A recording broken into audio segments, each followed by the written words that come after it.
அறுவடையின் ஆண்டவராகிய இயேசு கிறிஸ்துவின் நாமத்தில் உங்களுக்கு என்னுடைய அன்பான வாழ்த்துக்கள். இன்றைய தியானத்தின் தலைப்பு ஆனந்த அறுவடை, ஹாப்பி ஹார்வெஸ்ட். ஆதியாகமம் 26ஆம் அத்தியாயத்தில் சில வசனங்களை நாம் வாசிப்போம். வசனங்கள் 12 முதல் 34. ஈசாக்கு அந்த தேசத்தில் விதை விதைத்தான். கர்த்தர் அவனை ஆசீர்வதித்ததினால் அந்த ஆண்டில் 100 மடங்கு பலனடைந்தான். அவன் செல்வந்தனாகி வர வர விருத்தியடைந்து மகா பெரியவனானான். அவனுக்கு ஆட்டு மந்தையும் மாட்டு மந்தையும் அநேக பணிவிடைக்காரரும் இருந்தபடியினாலே பெலிஸ்தர் அவன் மேலில் பொறாமை கொண்டு அவன் தகப்பனாகிய ஆபிரகாமின் நாட்களில் அவனுடைய வேலைக்காரர் வெட்டின துறவுகளை எல்லாம் தூர்த்து மண்ணினால் நிரப்பி போட்டார்கள். அபிமெலேக்கு ஈசாக்கை நோக்கி, நீ எங்களை விட்டு போய்விடு, எங்களை விட நீ மிகவும் பலத்தவனானாய் என்றான். அப்பொழுது ஈசாக்கு அவ்விடம் விட்டு புறப்பட்டு கேராரின் பள்ளத்தாக்கிலே கூடாரம் போட்டு அங்கே குடியிருந்து தன் தகப்பனாகிய ஆபிரகாமின் நாட்களில் வெட்டினவைகளும் ஆபிரகாம் இறந்த பின்னர் பெலிஸ்தர் தூர்த்து போட்டவைகளுமான துறவுகளை மறுபடியும் தோண்டி தன் தகப்பன் அவைகளுக்கு இட்டிருந்த பெயர்களின்படியே அவைகளுக்கு பெயரிட்டான். ஈசாக்குடைய வேலைக்காரர் பள்ளத்தாக்கிலே வெட்டி அங்கே சுரக்கும் நீரூற்றை கண்டார்கள். கேராரூர் மேய்ப்பர் இந்த தண்ணீர் தங்களுடையது என்று சொல்லி ஈசாக்குடைய மேய்ப்பருடன் வாக்குவாதம் பண்ணினார்கள். அவர்கள் தன்னுடைய வாக்குவாதம் பண்ணினபடியால் அந்த துறவுக்கு ஏசேக்கு என்று பெயரிட்டான். வேறொரு துறவை வெட்டினார்கள், அதை குறித்தும் வாக்குவாதம் பண்ணினார்கள். ஆகையால் அதற்கு சித்னா என்று பெயரிட்டான். பின்பு அவ்விடம் விட்டு பெயர்ந்து போய் வேறொரு துறவை வெட்டினான். அதை குறித்து அவர்கள் வாக்குவாதம் பண்ணவில்லை. அப்பொழுது அவன், நாம் நாட்டிலே பலுகும்படிக்கு இப்பொழுது கர்த்தர் நமக்கு இடம் உண்டாக்கினார் என்று சொல்லி அதற்கு ரெகோபாத் என்று பெயரிட்டான். அங்கே இருந்து பெயர்செபாவுக்கு போனான். அன்று ராத்திரியிலே கர்த்தர் அவனுக்கு தரிசனமாகி, நான் உன் தேவனாகிய உன் தகப்பனாகிய ஆபிரகாமுடைய தேவன், பயப்படாதே, நான் உன்னோடே கூட இருந்து என் ஊழியக்காரனாகிய ஆபிரகாமின் நிமித்தம் உன்னை ஆசீர்வதித்து உன் சந்ததியை பெருக பண்ணுவேன் என்றார். இன்றைக்கு நம்முடைய மனப்பாட வசனம் அநேகருக்கு தெரிந்தது. பிரசங்கி 11ஆம் அத்தியாயம் 6ஆம் வசனம். காலையிலே உன் விதையை விதை, மாலையிலும் உன் கைகளை தளர விடாதே. Sow your seed in the morning, and at evening let not your hands be idle. நற்செய்தி அறிவிப்பு பணியானது விவசாயத்திற்கு ஒப்பிடப்பட்டுள்ளது. கிறிஸ்துவுக்காய் நபர்களை சந்திக்கும் ஒவ்வொருவரையும் ஒரு விவசாயி அல்லது பயிரிடுபவர் என்று சொல்லலாம். சாதக சூழ்நிலைகளுக்காய் நாம் காத்து கொண்டிருந்தால் விதைக்கவும் முடியாது, அறுக்கவும் முடியாது. எனவே திருமறை நமக்கு கொடுக்கிற கட்டளை, சமயம் வாய்த்தாலும் வாய்க்காவிட்டாலும் கவனமாய் திருவசனத்தை பிரசங்கம் பண்ணு. எத்தனை நபர்களோடு பேச முடியுமோ அத்தனை பேரோடும் பேசுங்கள்.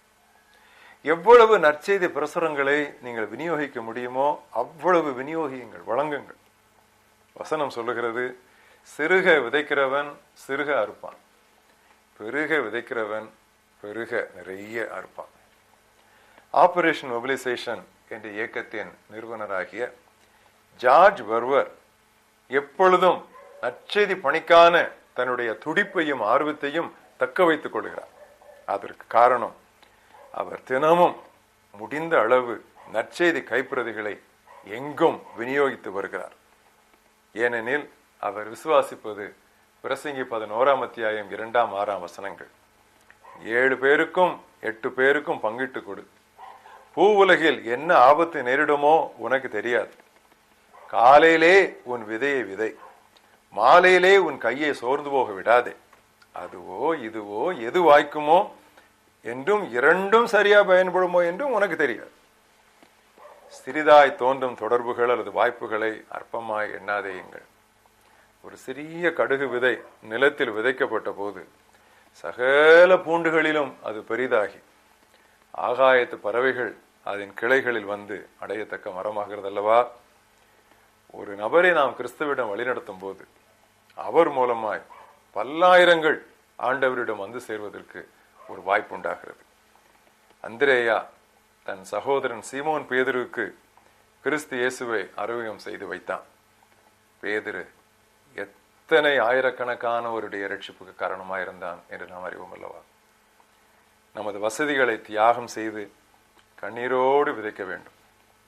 பயிரிடுகிறவன் விடியற் காலையிலே எழுந்து நிலத்தை உழுதல், விதை விதைத்தல், நீர் பாய்ச்சுதல், களை எடுத்தல், உரமிடுதல், இப்படி ஏராளம் கடினமான வேலைகளை எல்லாம் தியாகத்துடன் அவன் செய்ய வேண்டும். அப்பொழுதுதான் அவனுக்கு நல்ல விளைச்சல், சாகுபடி கிடைக்கும்.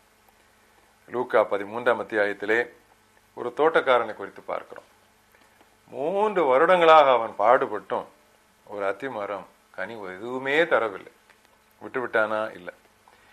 இன்னும் 1 வருடம் கொத்தி நான் ஏறு போடுவேன் என்று சொல்லி அவன் பொறுமையோடு செயல்படுகிறான். இதற்கு தான் கண்ணீரோடு விதைப்பது என்று பொருள். கண்ணீரோடு விதைக்கும் பொழுது கம்பீரத்தோடு அல்லது களிப்போடு நாம் அறுப்போம். Those who sow in tears shall reap with joy. ஆத்துமாக்களுக்காக சுவிசேஷத்தை நாம் அறிவித்த பின்பு அப்படியே விட்டுவிடக்கூடாது.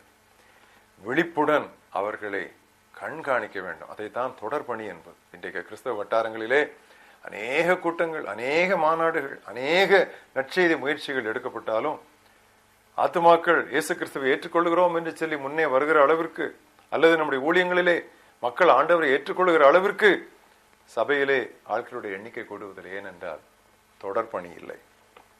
நாம் தொடர்ந்து ஆத்துமங்களுக்காக ஜெபிக்க வேண்டும். அவர்களுக்கு வேத வசனங்களை கிரமமாய் நெடுகவே போதித்துக் கொண்டிருக்க வேண்டும். விசுவாசிகளின் ஐக்கியத்திலே, உறவிலே அவர்கள் எப்பொழுதும் இருக்கும்படி நாம் அவர்களுக்கு ஆலோசனை கூற வேண்டும். அதற்கு ஆதரவாக இருக்க வேண்டும். அப்படி இல்லை என்றால் கோதுமைக்குள் களைகளை சத்துரு எல்லாரும் தூங்கின பொழுது விதைத்து விட்டு ஓடிவிட்டது போல பின்மாற்றம், துருபதேசம் ஆகியவற்றால் நம்முடைய நற்செய்தி பயிர்களை நாசமாக்க சாத்தான் முழுக்க முழுக்க முயற்சிப்பான். கவனமாயிருக்க வேண்டும். Soul winners must be known for their watchfulness and alertness. ஆத்துமாதாயர்கள் எப்பொழுதும் மிகவும் கவனமாகவும் விழிப்புடனும் ஆத்துமாக்களுக்காக உத்தரவாதம் பண்ணுகிறவர்களாகவும் இருக்க வேண்டும். அப்பொழுது நம்முடைய வாழ்க்கையில் நெடுகவே நம்முடைய பணியிலே ஆனந்த அறுவடையை கண்டு நாம் கழிப்போம். ஜெபிப்போம். நல்ல ஆண்டவரே, இந்த அருமையான நாளுக்காக நாங்கள் உம்மை துதிக்கிறோம். ஆண்டவரே, உம்முடைய வயலிலே வேலை செய்யும்படி உமக்கு உடன் வேலையாட்களாய் நீர் எங்களை அழைத்ததற்காக நாங்கள் உம்மை துதிக்கிறோம். எங்கள் கரங்களிலே நல்ல விதைகளை தந்திருக்கிறேன். ஆண்டவரே, நீர் எங்களை போய் விதைப்பதற்கு உம்முடைய உற்சாகத்தையும் உம்முடைய ஆவியின் பலத்தையும் நீர் தந்திருக்கிறேன். நாங்கள் ஆண்டவரை முடக்கி கொண்டு தூங்கி விடாதபடி உற்சாகமா எழுந்து சென்று தேசத்தின் மூலை முடுக்குகளில் எல்லாம் நானா திசைகளிலும் உம்முடைய சுவிசேஷத்தை அறிவிக்க எங்களை நீர் கர்த்தாவே கிளப்பி விட வேண்டும் என்று நாங்கள் ஜெபிக்கிறோம். காலையிலே விதைக்கிறவர்கள் மாலையிலே சோர்ந்து போகாதிருக்க கர்த்தாவே நாங்கள் விறுவிறுப்பாய் விடாமல் வேலை செய்து கொண்டே இருக்க நீர் எங்களுக்கு உதவி செய்யும். எங்களுடைய வாழ்க்கையிலே நிறைய அறுவடையை கண்டு அரிக்கட்டுகளை சுமந்து கொண்டு மூட்டை மூட்டையாய் வண்டி வண்டியாய் எங்களுடைய ஆண்டவருடைய ராஜ்யத்திலே களஞ்சியத்திலே கொண்டு சேர்க்க அதெல்லாம் காணும் பாக்கியத்தை நீர் எனக்கு தர வேண்டும் என்று நாங்கள் ஜெபிக்கிறோம். ஒருவேளை கடைசி சில ஆண்டுகளில் இருக்கிற இந்த காலத்திலே ஆண்டவரே எங்களுடைய அறுவடையை நீர் பன்மடங்காய் பெருக்கி தர வேண்டும் என்று நாங்கள் ஜெபிக்கிறோம். சோர்ந்து போகிறவர்களுக்கு உற்சாகம் கொடுத்து அவருடைய ஊழிய களங்களிலே ஆனந்த அறுவடையை நீர் கட்டளையிடுவீராக. இயேசு கிறிஸ்துவின் நாமத்தில் ஜெபிக்கிறோம் எங்கள் ஜீவனுள்ள பிதாவே.